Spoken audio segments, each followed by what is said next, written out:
What is good and welcome to Chatwin Reacts. I'm Jack, your British girl, and today we're checking out the American Revolution. I probably shouldn't use my normal intro when it comes to this one.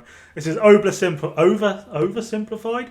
Can't even speak. Now, this is the second kind of video we've done that isn't sport reaction based. And I said, let me know down in the comments if you want me to do other things like this, other type of American, kind of seeing how you guys live, how do I live, etc. Things like that. Let me know if you want to see that down in the comments. And I'm looking forward to this one. Let's go. Holy smokes. At least this one won't be aimed at kids. No way kids. to address the King and Queen of Spain. What is wrong with you? Okay, so you know how we're looking for a new trade route to India, right? Right. And the Earth is round, right? Right. So I'm thinking we can just sail the other way around the planet, right? Yeah. The So world is sail, flat. right? How And I dare reach you India, say right? so? Right. Wrong. Wrong. I did not reach India. I did not. All right. No. All right. Get to the point. Did you know there's a whole nother freaking continent out there? Okay. And you think I should care about this? Why? Oh, I'm sorry. Did I forget to mention there's gold everywhere? Gold? Columbus landed in Central America in October 1492, and he had. Obviously, this is on a bit of a speed. We watch everything on this channel if you've never been on 1.25. It's just how we do it. But also, the last video we watched was aimed at kids. So hopefully this one's going to give me that bit more understanding on why you guys love July 4th so much, why Independence Day is such a big thing. You guys will let me know in my comments that it is a big thing and you guys love it. So I'm looking forward to learning about that while also doing your sport reactions. I think this would be quite cool to understand more. By that I mean he went on a huge theft and murder spree. He stole gold, jewelry, people, and a hammock. And then he returned to show off all of his riches, including a few previously on. Maybe that is a little bit too fast.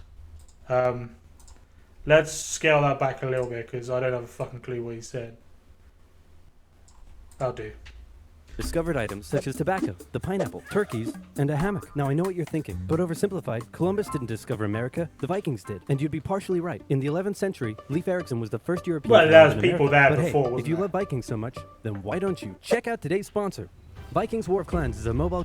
Vikings As War always, look, I ain't getting Clans. paid, so bonus of 200 simplified. Race was on. we don't now, do where that. was I? Oh yeah, Columbus, time of his life, hammock. And suddenly the race was on to explore and conquer the New World. After a couple centuries of warring with the natives and each other, the European powers had claimed quite a lot of land, including this area, which both the English and the French claimed as theirs. One day the French said, I'm gonna build some forts along here. And the See, English were like, France could is you not? Canada And the French out there, said, isn't sorry, it? but no, I could not. And they went ahead and built their forts, which pissed off the English, so they sent an up-and-coming British lieutenant the colonel by the French. name of George Washington with a combined force of British troops and Native Americans. After a short battle, the French commander said, all right, we surrender. Okay, boys, pack it up. They're surrendering. Oh, sorry, was I not meant to split his head open with a tomahawk? Don't worry, it's not like this will start a 7-year-long major global conflict. And what happened next was a 7-year-long major global conflict. Lovely. With Great Britain won. At the peace negotiations, Spain gave up Florida, while France gave up all of its territories in North America. But Britain's victory came at a cost, a £60 million cost. They were now broke, in a lot of debt, and had to come up with some way to repay it. So they went to the colonies and said, okay, listen up. So a huge part of the war was spent protecting you from the French, and now we have no money because of it. So I'm not sure what you're saying here. Okay, so we spent a lot of money protecting you from the French, right? Okay, so this right-hand side of America, I'm not even going to attempt to guess some states, but I guess there's New York's probably in there maybe. That was the only parts owned by Britain. Am I right in thinking And that? now we're broke. That certainly is a pickle. Listen to me. We spent all of our money protecting you, and now we need money. So they're going Can to tax please you. pay us back some money? No.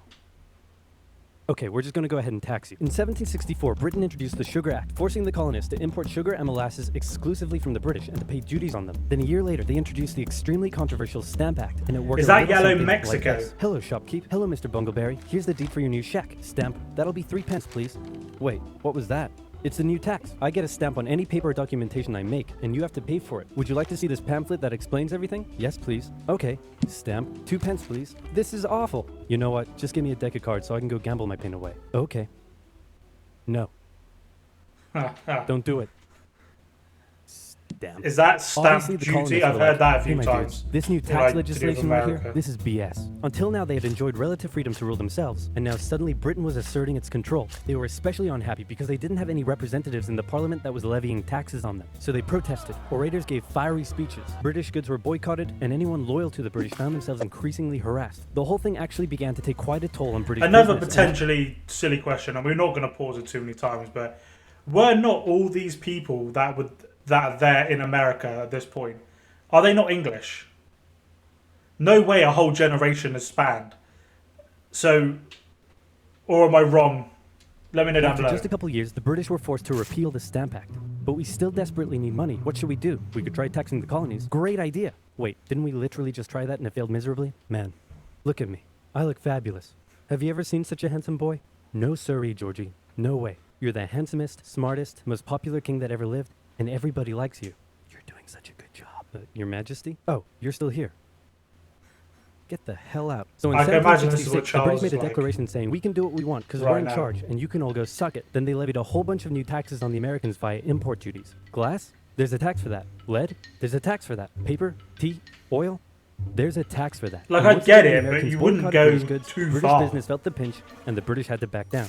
All right, this is ridiculous. They're my colonies, and I have to be able to assert my control. Repeal all the new taxes except for the one on tea. Also send 1,000 troops to Boston to take control. Oh, and make the colonists pay for them. And as British troops arrived, the tension in Boston was palpable. You could cut it with a knife, and it was all about to come to a head. On March 5th, a band of local patriots began heckling a British guard at the customs house. More and more Americans joined in the heckling, while more British troops turned up in support of their comrade. Snowballs were thrown at the British. The snowballs turned Lovely. to rocks, the rocks to oyster shells. The soldiers, outnumbered, The bullets. panicked. One thing leads to another, and you can see where this is going.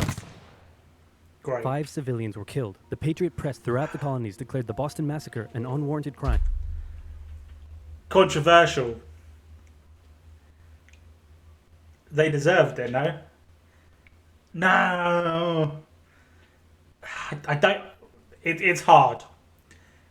You got to think of, if you had rocks thrown at you and you had a gun, would you shoot? I don't think you would you?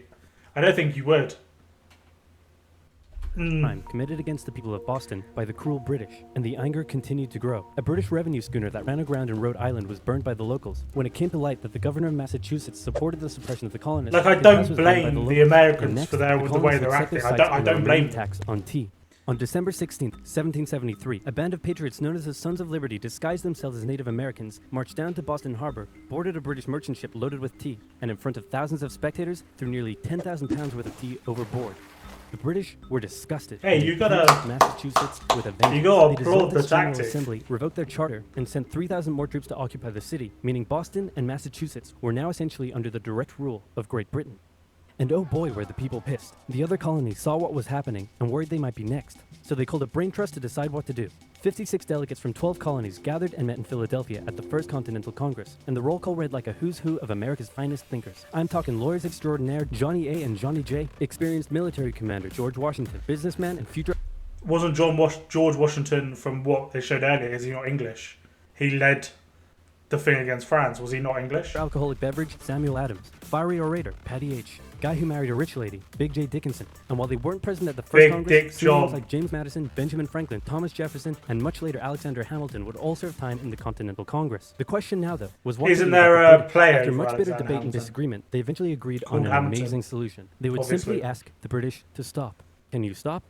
No. It didn't work. Okay, then tell the local militias to start arming and be ready at a minute's notice. And across the colonies, these You new can't units blame got ready them. for the You- I- beginning of the as American much as, like, Revolutionary War. I was supposed to be on Having Britain's colonies side. I'm leading not, colonies because the is British one government thing. are Once they balanced. start arming themselves, But- that's when it really hits the fan. So British General Thomas Gage ordered 700 troops from Boston out into the rebel-controlled Massachusetts countryside to destroy stores of arms and ammunition held by the rebels in Concord. The British set out in the middle of the night. Patriots including Paul Revere rode ahead to warn that the British were coming, giving the rebels time to prepare. The two sides met in Lexington as the sun began to rise. They faced off against each other, and in the confusion, somebody shot first. The shot heard around the world marked the beginning of the American War of Independence. The rebels were outnumbered and had to fall back to Concord as the British split up to search for rebel supplies. However, more and more Patriot rebels kept showing. Very stupid question. This isn't the Civil War, is it? That's something else. Am I right in thinking? Like I said, we don't learn American history over here. It's sounds bad saying out loud like this. It's not needed by us. We don't need to learn it.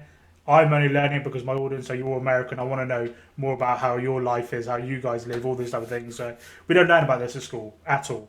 So I'm guessing this isn't the Civil War. This is the American Revolution. Growing up, and this As it time, says, the British I'm being were fucking outnumbered as stupid more today. fighting kicked off in Concord. The most professional army in the world was forced to flee back to Boston at the hands of local, poorly trained militiamen. And all along the British route back to Boston, Patriot they've all rebels got continued heart, together though. and opened fire on the retreating British. When the British reached Boston, the rebel militias surrounded them. Boston and the British were now under siege as small land and naval skirmishes continued around the city.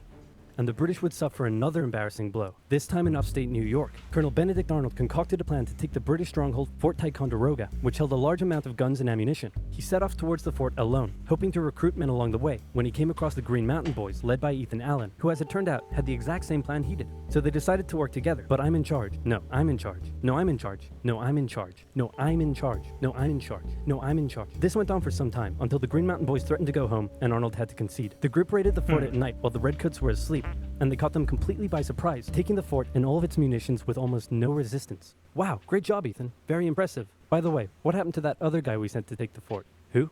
Benedict Arnold. Never heard of him. Ouch. Did they kill him? What the fuck? Nobody knew what was going on. The colonies were in open rebellion, and for now, they even seemed to be winning. So Hey, look, I'm Team America right General now. William Howe and ordered the rebellion to be Purely put down because our immediately. government Okay, the is British are definitely doing gonna shit like retaliate this for all right now this, to so we should us. probably put together a proper army. First, we need to pick a commander-in-chief, and I think we can all agree that that job should go to the man, the myth, the legend. No George tax Washington. I'm paying. My It's friends, I'm crazy. humbled and honored that you would consider me for such an important role. I did not expect for this. All right, you've been showing up in a military uniform every day for the last 10 months. We all know you wanted this, so cut the crap, George. Dude. Uncool. So Washington began his journey up to Boston to take command of the newly established Continental Army, just as the British made their first major attempt to break the siege. They made plans to take the high ground on Bunker Hill, but spies warned the Continentals of the British plans, so they fortified Bunker Hill and set up defensive positions on nearby Breed's Hill. The day of the battle came, and as the British advanced, a barrage of Continental gunfire was opened up on them. God, Twice they don't tried to fight clear uphill. twice That's they were pushed back. stupid. The battle lasted 3 hours until the Continentals finally ran out of ammunition and had to retreat, allowing the British to take the hill. While technically a British victory, they suffered nearly 1,000 casualties to the Wow. Continentals' 400. The colonists showed the British that this wasn't just a rebellion, it was war, and they were ready for it. But one thing they weren't sure about was why they were. As always, kind of mid-video thing, mid-video plea. If you get up below and hit the subscribe button, we upload 2 to 3 videos every single day. It'd mean the world to me if you could hit the subscribe button. Obviously, let me know if you want to see more videos in this style, not just the sport reactions. Well, some radicals were starting to throw around the I word. Most hoped to eventually repair their relationship with Great Britain. So they sent a letter to King George saying, "Hey man, looks like things aren't going your way. Remove the taxes and let's be friends. I'm gonna kick your You ass." stubborn bellend. Send that to the colonies. Your Majesty, your handwriting is terrible. Are you sure? Just do it. What does it say? He's gonna lick my... Gross. So for the remainder of the year, small engagements continued to occur around the colonies. The British burned down the towns of Falmouth, Massachusetts and Norfolk, Virginia as revenge for earlier anti-British incidents. These actions played right into the hands of patriot propaganda. Overseas, the British were seen as brutes, and the French and Spanish would soon begin sending supplies to the rebel cause. During this time, there was also minor fighting going on between patriot and loyalist militias in the southern colonies. Benedict Arnold was still on a mission to win some personal glory for himself, so he headed up an attempt to invade Canada in a two-pronged they didn't attack. kill him. The Continentals managed to capture some British forts and the city of Montreal, but a harsh snowstorm with some smallpox on the side saw them defeated and pushed back at Quebec City, and they were forced to retreat all the way to Fort Ticonderoga. Speaking of which, remember all those guns and ammunition? Well, I this do. guy's got a plan for what to do with them. He uses oxen to drag 120,000 pounds of artillery. Harry Knox, 2 that months was through the Fort harsh Knox winter, is, 300 miles all the way to Washington and his Continental Army surrounding Named Boston. after. Boom.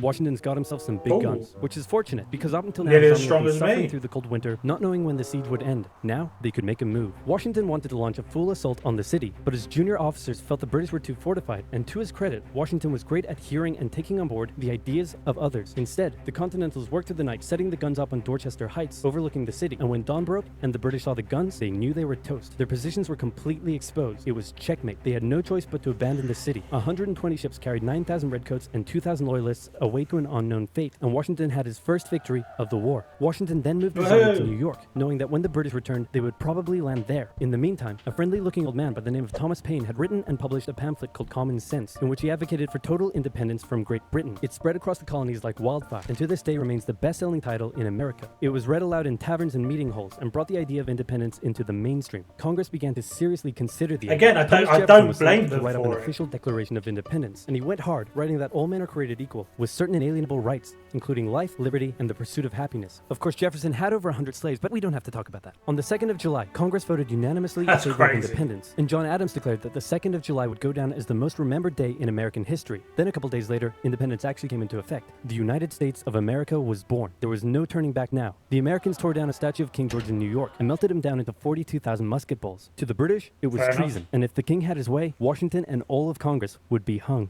Speaking of the British, guess who's back?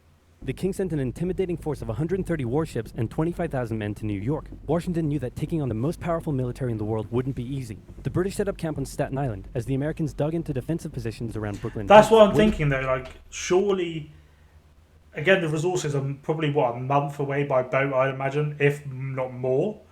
But surely the British outnumber the Americans here massively. For an attack to come, but the British just waited, wearing down their opponent's nerve. I guess they can dig in. But at one point, they launched a big, scary artillery barrage and then said, you know, if I was you right now, I'd probably sue for peace. But Washington told them to shove it. The Americans kept holding out for what was coming, and when they finally hit, they hit hard. 15,000 British troops approached the American position, and the two sides fired on each other in massive rows. But what the Americans didn't realize was they were only fighting a decoy. The main British force was going around to flank the Americans from behind, and when they arrived, they inflicted heavy casualties. The Americans panicked and retreated back to Brooklyn Heights, where they then found themselves trapped between the British army and the river. It looked as though the war was already lost, but luckily, instead of attacking, the British decided to dig in for a siege, and then a thick fog set in, allowing Washington's army to escape across the river unimpeded. The British continued to chase and engage the Americans up Manhattan, and the Americans suffered defeat after defeat after defeat. It was a disaster. Washington's leadership was called into question, as thousands of American POWs were left to rot as traitors. Washington's army fled through New Jersey all the way down to Pennsylvania. Rarely had an army been so badly beaten, yet survived to fight another day. Well, we'll definitely be checking out part 2. I'm literally going to record that in about 2 minutes' time. But like, this gave me a lot more information. And again, you would think, oh, I'll be on the side of the British, but I can completely understand why there was a revolution, why you would want independence. The British were dickheads, and the British government are still absolute fucking dickheads. So I want to move to America. I can't lie, because at least I ain't going to go into jail for sending a tweet. Anyway, let me know what you think down below, if we should carry on doing videos like this. Let me know down in the comments, and of course, way down there, hit the like button, hit the subscribe button. Hope you all have a great day. Peace.